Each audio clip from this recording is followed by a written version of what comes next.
SM Store, amanah dalam muamalah.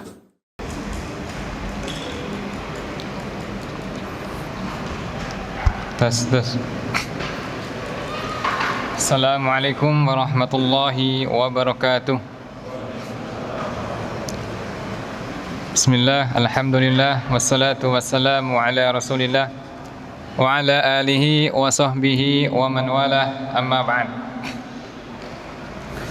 Allahumma anfa'na bima 'allamtana wa 'allimna ma yanfa'una wa zidna ilma.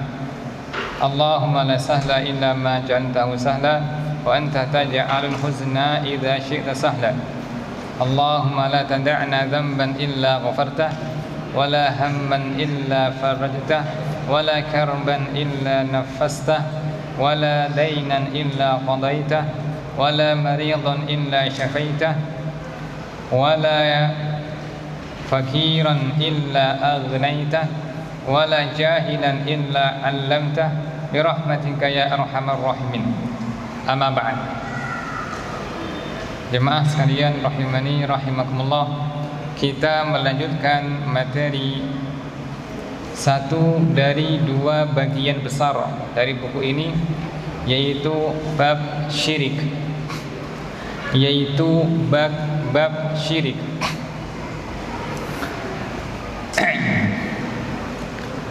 Menetapkan tidak akan sempurna kecuali disertai meniadakan. Menetapkan tidak akan sempurna kecuali disertai meniadakan. Orang-orang yang menyembah Allah Subhanahu wa taala tidak akan diterima sampai ia menafikan, mengingkari selain Allah yang disembah. Rasulullah sallallahu alaihi wasallam bersabda, "Man qala la ilaha illallah wa kafara bima yu'badu min dunillah." Siapa yang mengucapkan la ilaha illallah disertai mengingkari yang disembah selainnya, yakni Nabi sallallahu alaihi wasallam menggabungkan antara menyembah Allah dengan mengingkari selainnya, baru ia disebut sebagai ahli tauhid. Adapun orang yang hanya menyembah Allah, salat, puasa, zakat, haji, dan ia tidak menafikan, tidak mengingkari, tidak menjauhkan dirinya, tidak membenci syirik dan pelakunya, maka ia bukan termasuk ahli tauhid. Oleh karena itu, orang-orang yang memahami semua agama sama, dia bukan ahli tauhid, karena mereka belum melaksanakan penafian, peniadaan, pengingkaran kepada kesyirikan dan pelakunya. Ketika mendefinisikan tentang tauhid, Syekh Muhammad bin Abdul Wahhab mengatakan, al-istislamu lillahi bitta'ah wal inqiyadu lahu bitta'ah wal bara'atu minasyirki wa ahli, yaitu menyerahkan ibadah hanya kepada Allah Ta'ala saja disertai pelepas diri, yakni membenci, menjauhi kesyirikan dan pelakunya. Ketika belum terpenuhi yang kedua, maka ia bukan termasuk ahli tauhid. Inilah definisi tauhid yang paling benar, yang benar dan paling benar dari semua definisi, bahwa tauhid itu adalah menyembah Allah disertai mengingkari, menjauhi yang disembah selain Allah, bahkan juga harus membenci pelakunya. Allah Subhanahu wa ta'ala berfirman, la tajidu qauman yu'minuna billahi wal yawmil akhir yuwadduna man hadallaha wa rasulah walau kanu aba'ahum aw abna'ahum aw ashiratahum. Engkau wahai Nabi tidak akan menjumpai orang-orang yang beriman kepada Allah, mereka mencintai kaum yang memusuhi Allah dan Rasul-Nya, meskipun mereka orang tuanya sendiri, keluarganya sendiri, saudaranya sendiri, menunjukkan bahwa di antara bentuk mentauhidkan Allah Ta'ala harus disertai dengan barok, berlepas diri, menjauhi, mengingkari, membenci kesyirikan dan pelakunya. Maka kita perlu untuk membahas bab yang kedua, bab asyirk, bab syirik. Dan kita mempelajari syirik agar kita lebih waspada dan tidak terjatuh padanya. Kebanyakan kitab-kitab akidah dan tauhid itu membahas tentang uluhiyah, ya, uluhiyah. Dan yang paling lengkap dalam membahas tentang kesyirikan adalah Kitabut Tauhid karya Syekh Muhammad bin Abdul Wahhab At-Tamimi rahimahullah. Beliau dalam kitab tersebut menjelaskan secara rinci tentang kesyirikan, bagian-bagiannya, contoh-contohnya secara detail, sehingga dikatakan belum ada kitab yang membahas tentang kesyirikan yang lebih detail daripada kitab beliau, Kitabut Tauhid. Nah, sekarang makna syirik dan pembagiannya. Syirik yang kita artikan dengan menyekutukan Allah. Sekutu itu artinya menduakan atau menjadikan pihak lain bekerja sama dengannya. Contoh gini, Amerika bersekutu dengan Inggris untuk menghancurkan Jepang. Maknanya saling kerja sama.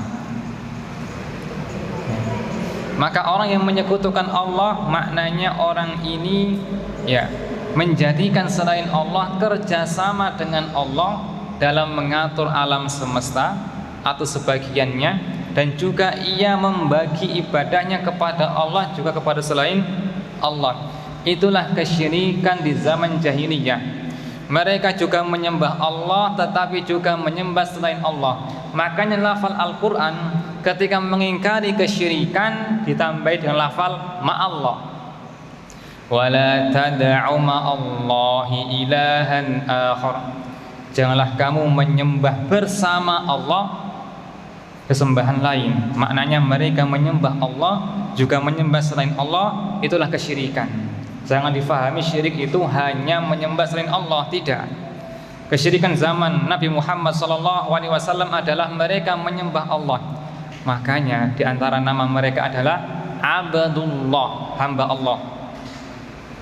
Ya, contoh orang kafir yang namanya Abdullah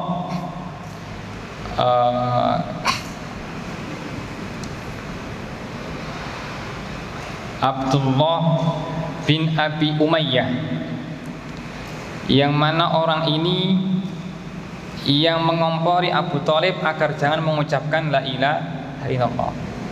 Mereka juga mengerjakan haji, cuma telah dicampur dengan kesyirikan dan ritual yang tidak diajarkan oleh Nabi Ibrahim alaihissalam.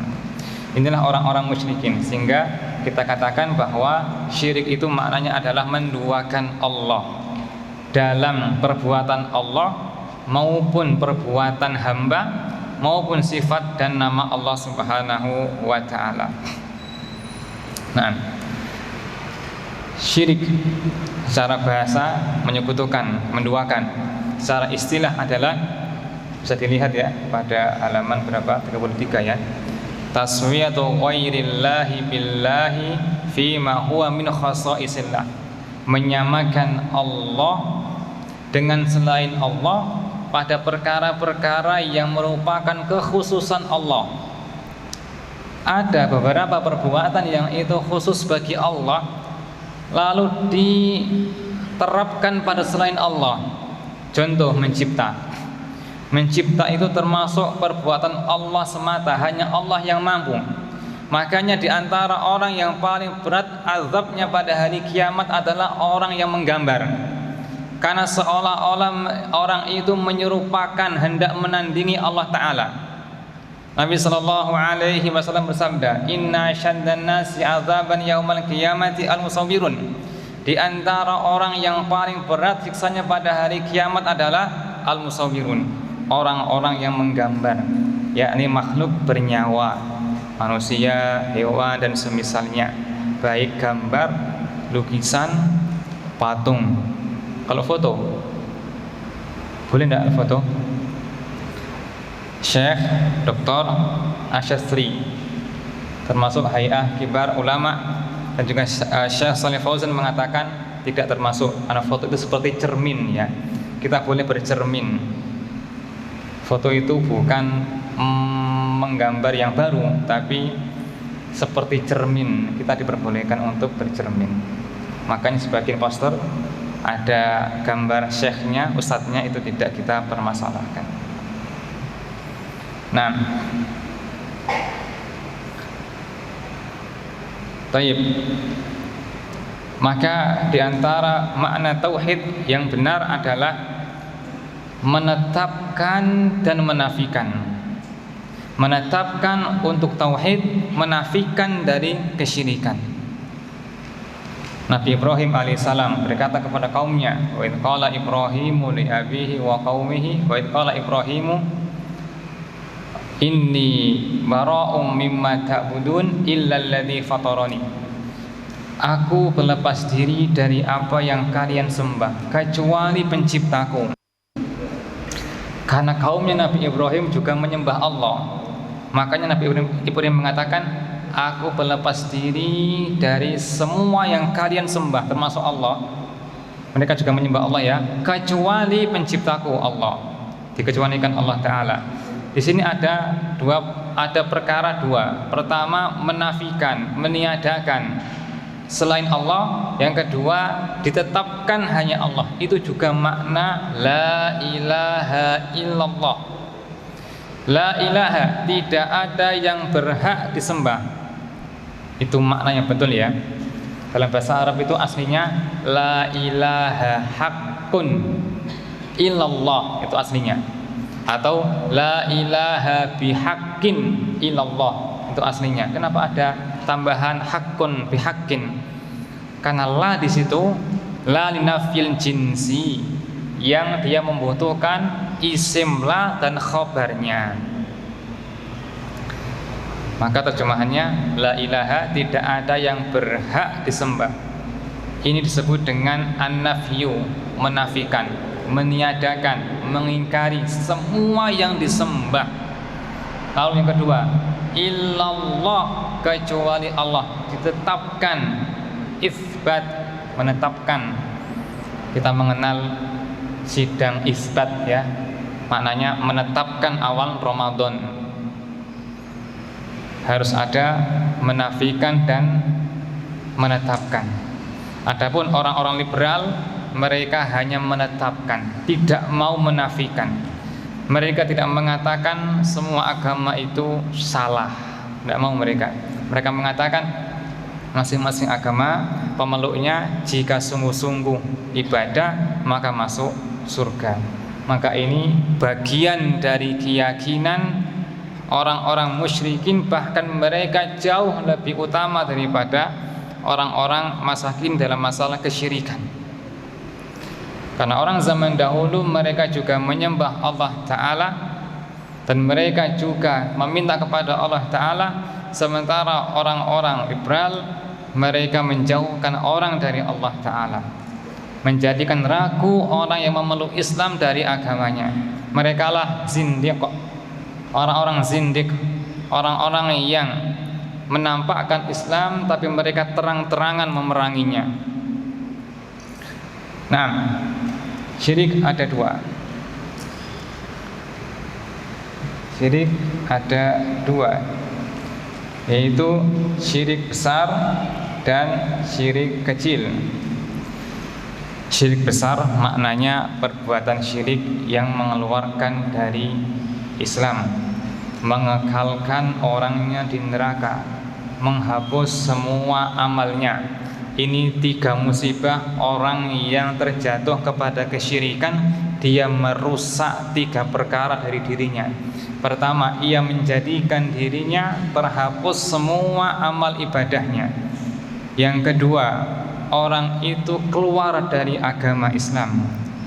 Yang ketiga yang paling naas, orang itu akan kekal di neraka selama-lamanya. Ya, yang pertama, orang itu akan terhapus semua amal ibadahnya. Karena kesyirikan, syirik besar itu menghapus semua amal sholih. Prestasi ibadahnya, meskipun dia pernah beribadah 60 tahun, lalu ia melakukan kesyirikan meskipun sekali dan ia belum bertaubat, maka hangus semua amal ibadahnya. Itulah kenapa kita perlu hati-hati dari kesyirikan. Syekh Abdul Wahab membuat sebuah bab, babul khaufi minasyirki, bab khawatir, takut terjatuh kepada kesyirikan. Kenapa? Karena saking berbahayanya. Jika Nabi Ibrahim berdoa, wajnubni wa baniya an na'budan asnam, ya Allah jauhkanlah aku dan keturunanku dari menyembah berhala, padahal beliau adalah penghulu tauhid, anaknya ahli tauhid, ya, Ishak, Ismail ahli tauhid, cucunya juga ahli tauhid, Yakub, cicitnya juga ahli tauhid, Yusuf. Beliau berdoa, jauhkan aku dari kesyirikan. Sementara beliau seorang nabi hanif, orang yang lurus, bertauhid kepada Allah, apalagi kita yang bukan siapa-siapa. Maka perlu untuk banyak berdoa kepada Allah Ta'ala agar ditetapkan di atas tauhid sampai meninggal. Rabbana la tuzigh qulubana ba'da idh hadaitana wa hab lana min ladunka rahmah innaka antal wahhab. Karena syirik itu amat sangat samar sekali, amat sangat samar sekali, melebihi samarnya seekor semut hitam di atas batu hitam di kegelapan malam. Hampir sebagian orang tidak mengenali itu kesyirikan. Contoh, dokter itu telah menyembuhkan aku. Betul atau salah? Betul ataukah salah? Seandainya bukan karena anjing itu, tentulah maling sudah masuk. Betul atau salah? Seandainya bukan karena kecepatan pengemudi, kita sudah ketabrak. Betul atau salah? Itu kesyirikan. Itu kesyirikan. Seandainya bukan karena kamu dan Allah, atau Allah dan kamu, tentulah kami akan sengsara. Itu salah? Salah. Nabi mengatakan dia tersamar seperti semut yang hitam di atas batu yang hitam di kegelapan malam. Zabibun namal istilahnya. Sampai-sampai orang itu nggak sadar kalau sudah keluar dari agama. Nabi sallallahu alaihi wasallam bersabda, "Badiru bil a'mali fitana." Hendaknya kalian bersegera beramal sebelum datangnya berbagai macam fitnah, yakni ujian kekufuran, ujian kesyirikan, hingga orang tak sadar dia menjadi murtad. Kakita illailil muzlim, bagaikan potongan-potongan malam, yakni tersamar sebagaimana orang tidak mampu melihat di kegelapan malam. Hingga Nabi memberikan contoh, yusbihur rajulu mu'mina wa yumsi kafiran. Orang beriman di pagi hari, sore sudah kafir. Wa yumsi mu'mina wa yusbihu kafira. Di sore hari beriman, di pagi sudah kafir. Cepatnya mereka murtad dari agama karena tersamarnya perkara kekufuran, perkara kesyirikan bagi sebagian orang.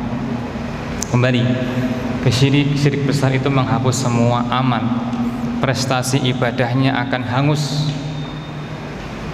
akan terhangus. Allah menceritakan dalam surat Al-An'am, para nabi menyinggung Nabi Nuh, Nabi Ibrahim, Nabi Ilyas, Ilyasa, ya, Zakaria, Dawud, Sulaiman. Allah kemudian berfirman, walau asyraku lahabita anhum ma kanu ya'malun. Andai mereka berbuat kesyirikan, maka hangus semua amalnya. Ini para nabi. Nabi Muhammad sallallahu alaihi wasallam, wa laqad uhiya ilaika wa ilal ladzina min qablika la in asyrakta la yahbatanna 'amaluka wa la takunanna minal khasirin. Sungguh telah diwahyukan kepada Anda wahai Nabi, juga kepada para nabi sebelum Anda, jika Anda berbuat syirik maka hangus semua amal kebaikanmu dan kamu termasuk orang-orang yang rugi di akhirat. Ini Nabi. Bagaimana dengan kita yang sabarnya pas-pasan, ibadahnya pas-pasan, ilmunya pas-pasan, lalu pede untuk hari-hari berikutnya? Maka perbanyaklah kita meminta sabat, keteguhan hati kepada Allah Subhanahu wa taala, terutama di akhir zaman ketika banyaknya fitnah-fitnah, ujian-ujian, terutama ujian tentang masalah akidah, tauhid. Ya, tidak lama dari hari ini muncul tokoh agama yang tayang di televisi, ya kan, kemudian dihadiri oleh para petinggi pejabat yang mengatakan ucapan kufur tentang modernisasi agama. Waliyadzubillah. Kemudian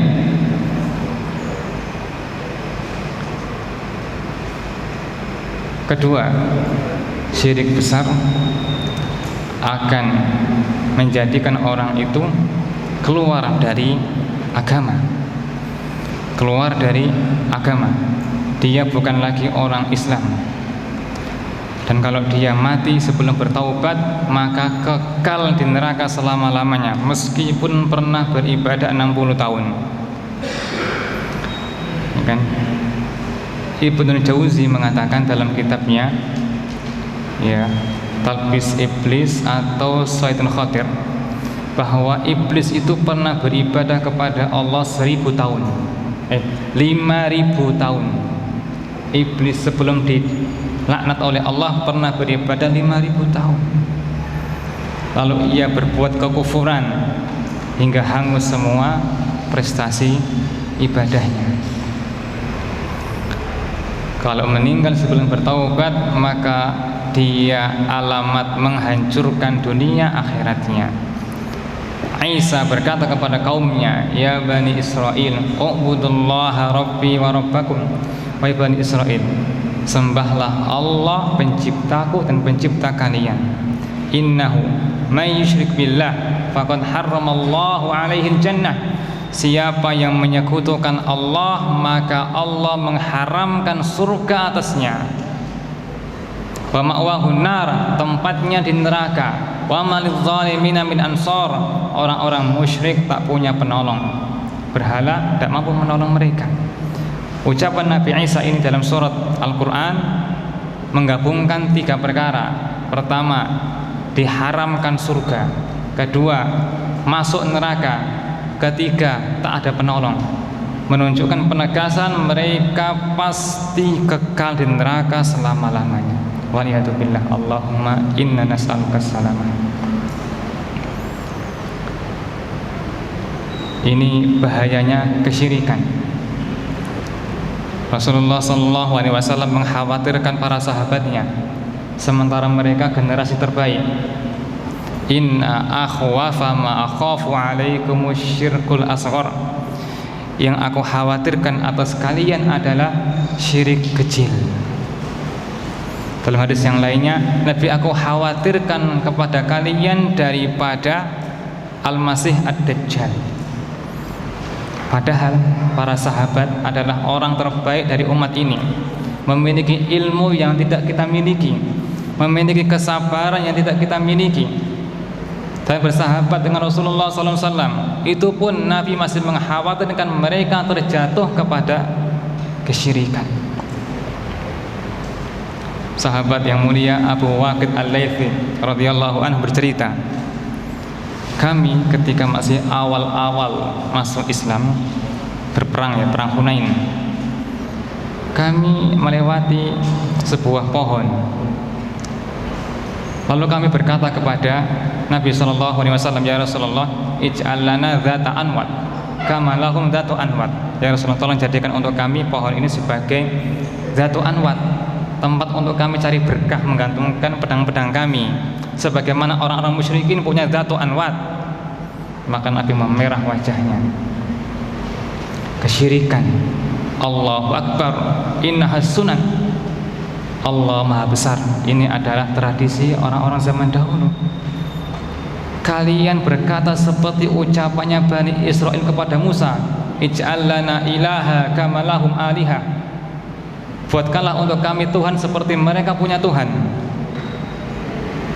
Menunjukkan bahwa para sahabat Nabi yang masih awal-awal masih bisa terjangkiti dengan keyakinan kesyirikan, apalagi kita yang baru belajar, yang baru terlepas dari masa-masa jahil dari agama, jahil dari tauhid, baru mengenal syirik, mengenal tauhid.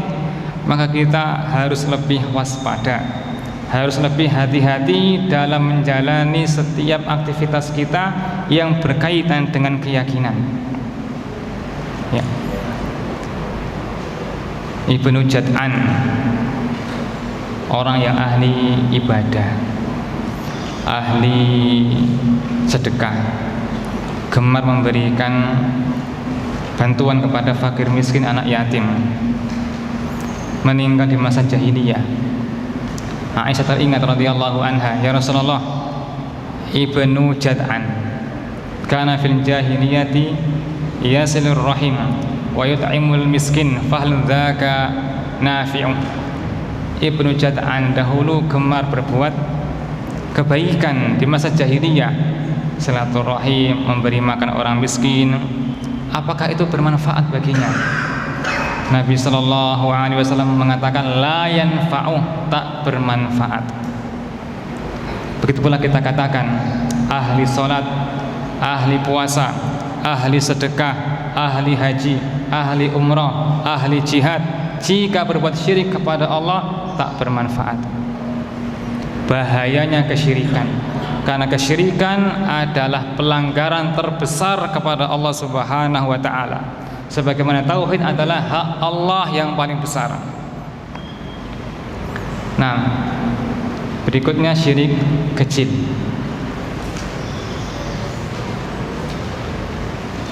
Syirik kecil bedanya dengan syirik besar.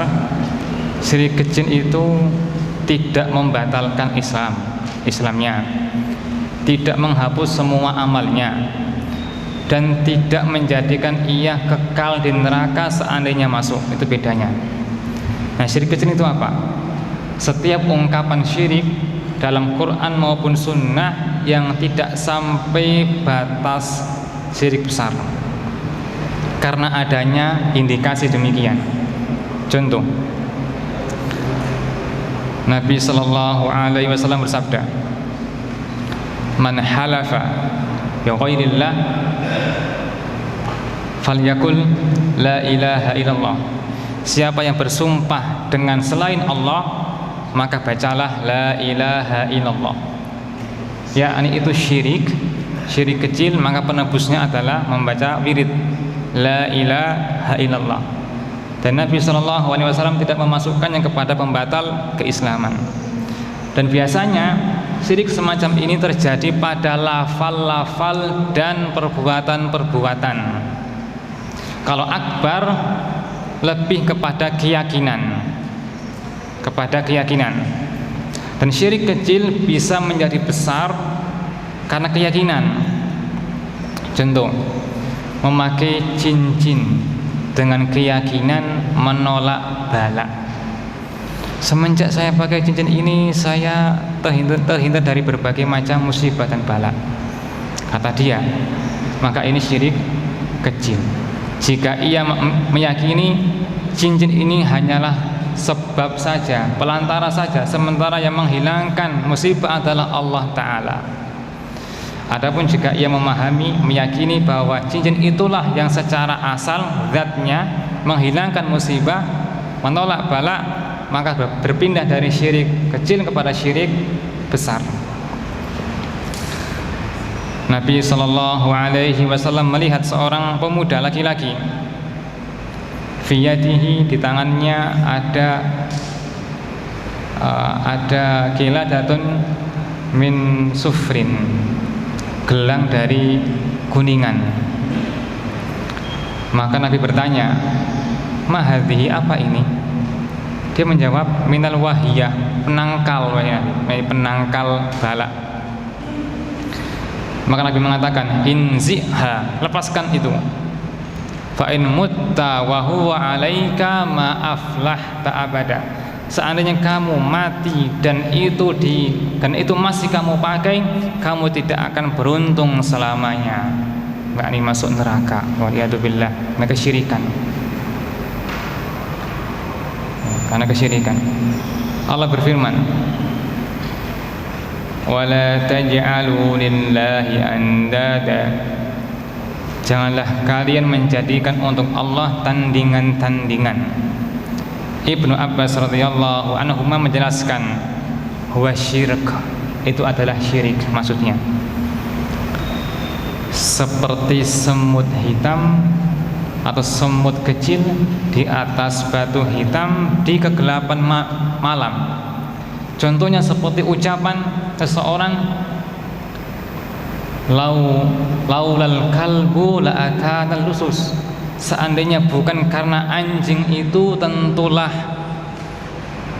pencuri telah masuk. Di mana letak kesalahannya? Di sini.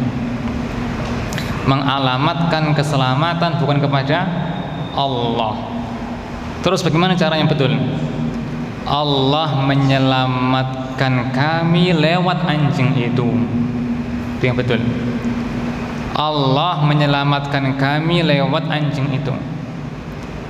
Contoh yang kedua, kan, seorang pengemudi bis gitu ya, kemudian di depan ada mobil melaju cepat hingga hampir menabrak bis ini. Lalu dengan cekatan pengemudi ini membanting setirnya hingga selamat penumpangnya dan pengendara mobil tersebut. Komentar seseorang, seandainya bukan karena cerdasnya dia, kelihayan dia, tentulah kami telah ketabrak. Ini syirik kecil ya, dalam ucapan syirik kecil. Dan syirik kecil termasuk dosa besar. Syirik kecil termasuk dosa besar, bukan dosa kecil, dosa besar. Yang benar adalah Allah menyelamatkan kita lewat supir itu. Ya. Ini diambil dari ucapan Nabi kepada Ali bin Abi Thalib, la an yahdiyallahu bika rajulan wahidan khairul laka min hamrin na'am. Seandainya Allah memberikan hidayah kepada seseorang lewat kamu, maka itu lebih baik untuk kamu daripada onta merah. Menunjukkan boleh menyebut orang atau makhluk asalkan Allah yang paling pertama. Allah yang paling pertama. Contoh ucapan yang syirik pula, seandainya bukan karena dokter fulan, maka penyakitku tidak akan sembuh. Atau aku disembuhkan lewat dokter itu, aku sembuh lewat atau karena dokter itu. Ini ucapan syirik. Syirik kecil dalam ucapan. Yang betul adalah Allah menyelamatkan aku lewat dokter itu. Seandainya ia mengucapkan hanya Allah yang menyembuhkan aku, maka lebih afdal. Kecuali jika di situ ada dokternya sebagai bentuk terima kasih, tidak apa-apa disebut beliaunya. Allah menyelamatkan aku lewat Anda, maka ini bagus ya, karena bentuk apresiasi kepada dokter tersebut. Tapi ketika tidak ada kebutuhan. Berkata Nabi Ibrahim alaihissalam dalam surah Asy-Syu'ara, wa idza maridtu fahuwa yashfin. Saat aku sakit, maka Allah yang menyembuhkan aku. Bukan obat, bukan herbal, bukan tabib, tapi Allah yang menyembuhkan aku. Meskipun boleh jadi beliau berobat dengan herbal, ya kan, dengan tabib. Tapi Ibrahim mengatakan dalam ayat itu, wa idza maridtu fahuwa yashfin, jika aku sakit maka Allah yang menyembuhkan aku. Contoh lagi, kesalahan dalam menggunakan lafal dan. Andai bukan karena kamu, Allah dan kamu, maka demikian. Maka ini salah. Yang betul adalah seandainya bukan karena Allah lalu kamu, maka demikian. Karena dan itu menunjukkan kesamaan hukum, seolah-olah orang itu ikut serta dalam pengaturan sebagian dari kekuasaan Allah. Tapi jika dikatakan lalu, maka bantuan orang itu di bawah kehendak Allah Subhanahu wa ta'ala. La taqul masya Allahu wa syi'ta. Janganlah kamu mengatakan atas kehendak Allah dan kamu, tapi ucapkan masya Allah wahdah, karena kehendak Allah semata, atau masya Allahu summa syi'ta, atas kehendak kamu, atas kehendak Allah lalu kehendak kamu. Ya. Yang pertama atas kehendak Allah semata, atau yang kedua atas kehendak Allah lalu kehendak kamu, maka ini diperbolehkan. Ini diantara contoh-contoh syirik, kesyirikan ya, syirik kecil. Dan syirik kecil itu ada dua ya. Syirik kecil ada dua, ada yang tampak, ada yang tersembunyi. Ya, ada yang tampak, ada yang tersembunyi. Kalau nggak salah halaman 40 ke bawah itu ada. Yang tampak seperti tadi dalam ucapan dan perbuatan. Ya, contoh lagi ya, dalam perbuatan, ucapan juga ya. Ketika turun hujan, dia mengatakan mutirna binau'i kadza wa kadza. Kami kena hujan ini karena fenomena alam gitu. Jadi dia mengkaitkan karunia Allah lewat fenomena alam. Yakni dia mengakui bahwa Allah yang menurunkan hujan, tapi ucapannya tidak menyebut Allah. Namanya syirik dalam ucapan. Dan Allah menegurnya, wa taj'aluna rizqakum annakum tukadzibun. Kalian menjadikan rizki Allah justru untuk mendustakannya.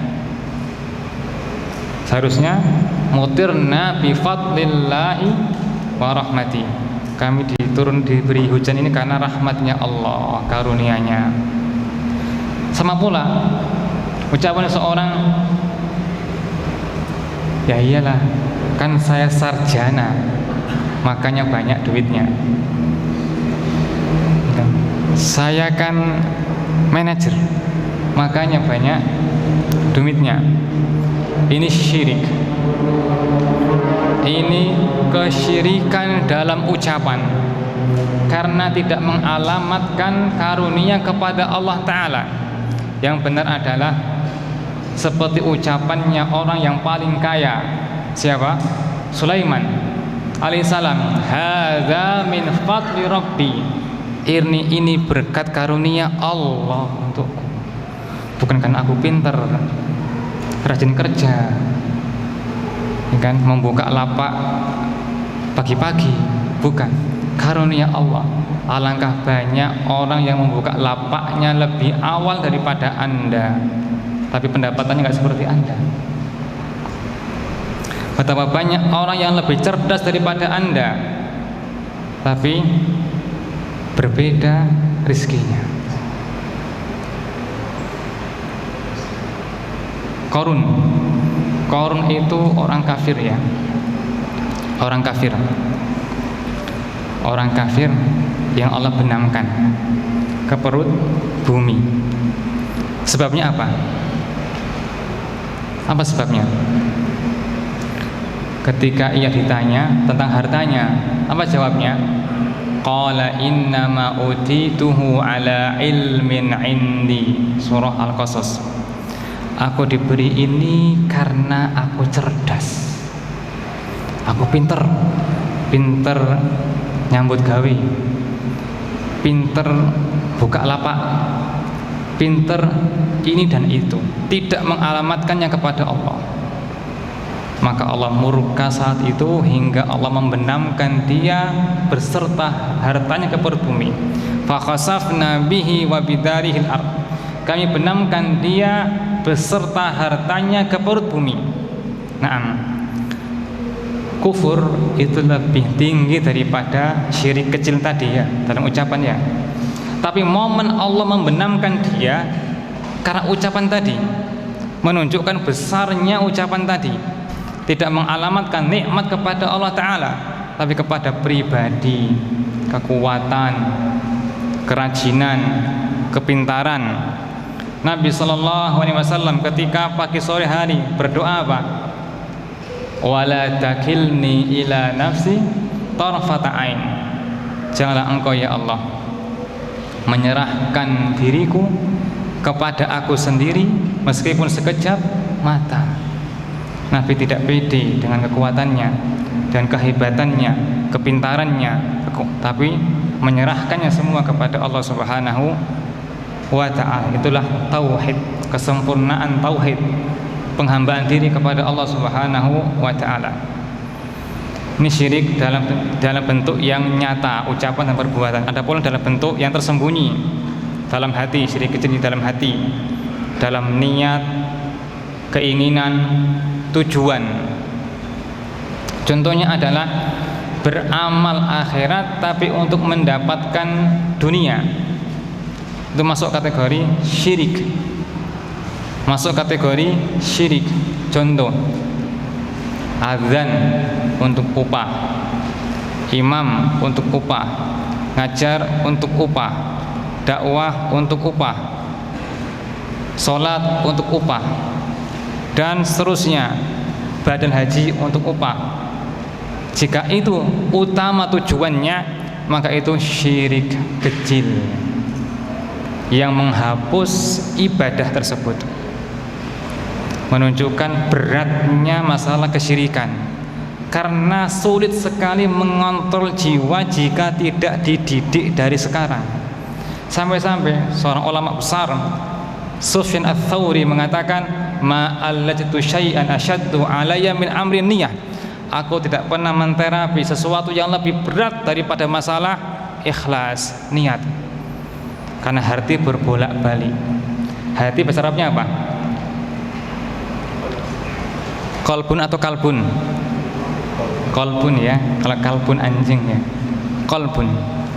Qalbun itu arti dari bahasa Arab ya, artinya ya taqallab, berbolak-balik. Karena hati itu tidak bisa tetap bolak-balik gini, gonta-ganti, sekarang ya, besok tidak. Tadi ya, sekarang tidak. Sekarang ya, nanti tidak. Itu hati. Sehingga sulit untuk mengontrolnya kecuali harus dididik dengan sebaik-baiknya. Contohnya lagi adalah perasaan terlalu cinta kepada harta. Syirik ataukah tidak? Syirik ataukah tidak? Syirik. Kecil ataukah besar? Tergantung. Coba kita perhatikan. Nabi bersabda, ta'isa abdud dinar, celaka budaknya dinar. Wad dirham, budaknya dirham. Wal khamisah, budaknya khamisah, pakaian zaman dulu yang paling mahal, berlapis sutra. Nabi di sini menyebut sebagai budak dunia, hamba dunia, bukan hamba Allah, menunjukkan kesyirikan. Terlalu berlebihan dalam mencintai harta, bagian dari kesyirikan. Karena cinta itu di antara bentuk ibadah. Karena cinta itu di antara bentuk ibadah kepada Allah Subhanahu wa Ta'ala. Nah, jika berlebihan sekali mencintai dunia sampai mengalahkan cinta kepada Allah, maka syirik besar. Kadang sampai menjadikan dia menolak kebenaran, beribadah kepada Allah karena cinta kepada dunia secara berlebihan. Dalam surah Hud Allah berfirman, "Man kana yuridul hayatad dunya wa zinataha nuwaffi ilaihim a'malahum fiha wa hum fiha la yubkhasun." Siapa yang mencintai dunia dan perhiasannya, yakni berlebihan, maka kami akan sempurnakan untuknya. Ulaika alladzina laisa lahum fil akhirati illan nar. Mereka lah orang-orang yang bagian di akhiratnya hanya neraka. Wa habita ma sana'u fiha, dan batal semua amal perbuatan mereka. Ini tentang orang-orang kafir yang cinta kepada dunia begitu amat sangat berat sekali. Wa tuhibbunal mala hubban jamma. Bangun tidur ingat rupiah. Ya, ketika makan ingat rupiah, ketika berdiri ingat rupiah, ketika tidur ingat rupiah, ke toilet ingat rupiah, semua urusan bisnis semua, hingga menjadikan ia menjadi budaknya harta, bukan lagi budaknya Allah. Ketika seperti ini, maka jadilah ia syirkun akbar, waliyadzubillah. Nah, perbandingan syirik besar dan syirik kecil. Karena sudah ada warning, maka diringkas lagi. Sekarang awal kemunculan kesyirikan. Awal kemunculan kesyirikan. Agar kita tahu jalan masuknya kesyirikan. Kesyirikan pertama kali terjadi pada zamannya Nabi Nuh alaihissalam. Sebabnya apa? Mereka mengkultuskan orang-orang solih yang telah mati, yang bernama Wad, Suwa, Yaghus, Ya'uq, Nasr. Dalam surah Nuh Allah berfirman, wa qalu la tadharunna alihatakum wa la tadharunna wadda wa la suwa'a wa la yaghus wa ya'uq wa nasra.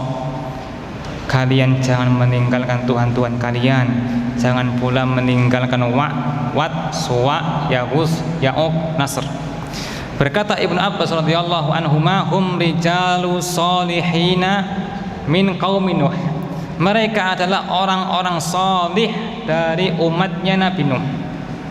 Ketika telah meninggal, maka mereka mengkultuskannya dengan menggambarnya atau membuat patungnya agar mengenang jasa-jasanya. Lalu muncul generasi yang bodoh menyembah patung-patung itu. Ini kesyirikan pertama kali yang terjadi. Sebabnya gara-gara apa? Al-ghuluwu fis sholihin, berlebih-lebihan dalam memuliakan, mengkultuskan orang-orang sholih. Dan ini akan berlanjut sampai hari kiamat. Makanya orang-orang yang gemar ke kuburan, yang mereka mengkultuskan wali-wali Allah, maka sebagian mereka terjatuh kepada kesyirikan. Karena itu awal pintu masuknya kesyirikan. Kuburan dikijing, kuburan dibangun, bahkan dibikin tempat sholat, ditata rak untuk Al-Quran, untuk doa-doa, dikasih atapnya, kasih tiketnya, pintu masuknya, gerbangnya. Ini semuanya bentuk-bentuk wasilah menuju kesyirikan. Alangkah miripnya zaman dulu dengan zaman sekarang. Maka hati-hati dalam masalah bab kuburan, karena sebagian orang mereka terjerumus kepada kesyirikan gara-gara masalah ini. Nah, kemudian yang terakhir, kaidah memahami syirik. Kaidah memahami syirik adalah, karena terakhir maka saya buka filenya. Ini ayatnya tentang kaidah memahami kesyirikan.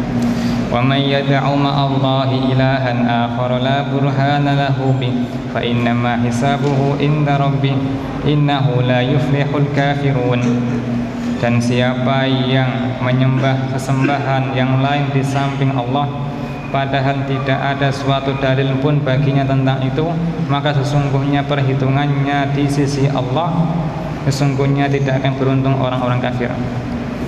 Perhatikan di sini, kaidahnya adalah kesyirikan itu ketika sebuah ibadah yang hanya untuk Allah ternyata diperuntukkan kepada selain Allah.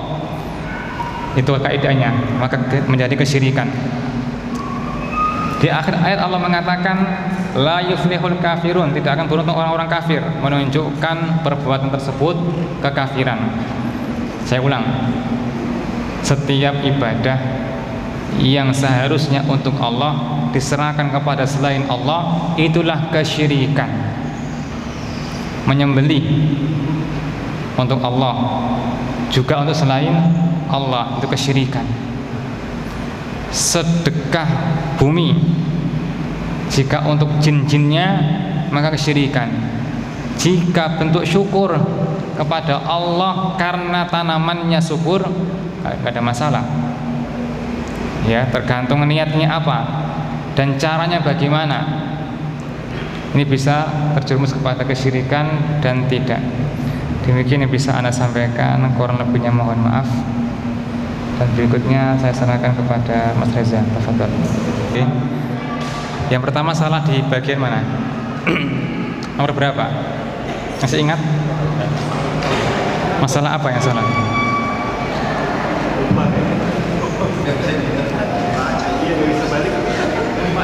Gak bisa balik. Baik. Kalau gitu yang tadi disampaikan ya, yang perlu kita bahas tentang masalah hak terbesar Allah setelah tauhid. Apakah berbakti kepada orang tua, apakah sholat? Gitu ya. Nah, tayyib. Dalam Al-Isra Allah berfirman, Allah menyuruh kamu untuk tidak menyembah kecuali hanya Dia dan berbakti kepada kedua orang tuanya. Ya, ini yang nampak adalah hak terbesar Allah setelah tauhid adalah berbakti kepada orang tua ya. Nah, kemudian apakah demikian? Jawabannya adalah sholat. Kenapa? Karena sholat itu adalah hak terbesar Allah setelah tauhid. Kalau berbakti merupakan haknya orang tua, dan haknya Allah didahulukan daripada orang tua. Yang kedua, karena Nabi SAW mengabarkan bahwa jika sholatnya bermasalah maka semua amalnya tidak dianggap. Inna awwala ma yuqda yaumal qiyamati as-sholat. Yang pertama kali nanti akan diadili oleh Allah adalah perkara sholat. Jika baik sholatnya maka semua amalnya akan dihisab. Jika jelek sholatnya maka amalnya tidak dihisab. Karena jika jelek sholatnya maka amal-amal yang lain tidak dianggap. Kemudian yang ketiga, karena para ulama sepakat durhaka kepada orang tua tidak membatalkan Islam, sementara meninggalkan sholat sejumlah ulama berpandangan membatalkan sholat, seperti Syekh bin Baz, Syekh Utsaimin, mazhab Hambali. Nabi bersabda, perjanjian antara kami dengan mereka adalah sholat. Faman tarakaha faqad kafar. Siapa yang meninggalkannya maka dia telah kafir. Kesimpulannya bahwa hak terbesar Allah setelah mentauhidkannya adalah kita menjaga sholat. Allahu a'lam. Itu ya yang bisa Ana sampaikan. Terima kasih banyak atas kebersamaannya dan mohon maaf jika ada ungkapan yang kurang berkenan, dan semoga majelis kita ini terhitung sebagai amal solih dan menjadi pemberat kita di akhirat kelak ketika tidak bermanfaat lagi anak dan harta kecuali yang datang kepada Allah dengan hati yang selamat dari kesyirikan. Wa sallallahu ala nabiyyina Muhammadin wa ala alihi wa sahbihi wa baraka wa sallam. Subhanakallahumma wa bihamdika asyhadu an la ilaha illa anta astaghfiruka wa atubu ilaik. Wassalamu alaikum warahmatullahi wabarakatuh.